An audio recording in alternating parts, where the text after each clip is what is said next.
ყველაფრენა გადაიდო ქუთაისის საერთაშორისო აეროპორტში ძლიერმა ქარმა ქალაქს პრობლემები შეუქმნა. რამდენიმე ქუჩაზე წაიქცა მრავალწლიანი ხეები. მომხდარის შედეგად ცენტრალურ პარკთან ერთი ადამიანი დაშავდა. ექიმები აცხადებენ, რომ მისი ცოცხლის საფრთხე არ ემუქრება, მამაკაც ხე დაეცა.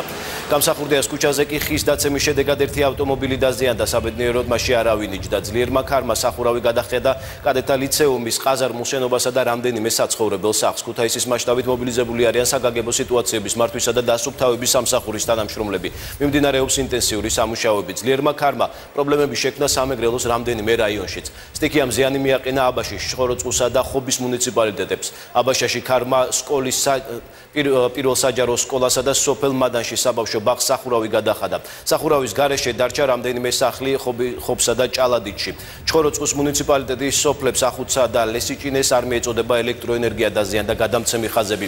ელექტროენერგია არ მიეწოდება ზუგდიდის მუნიციპალიტეტის სოფლების ნაწილს. ენერგოპრო ჯორჯიას ცნობით, სამეგრელოში უამინდობისა და ძლიერი ქარის გამო დაზიანებული ქსელის აღსადგენად კომპანია ამ წუთებშიც მუშაობს. ქარმა წააქცია ხე და დაემზიანა.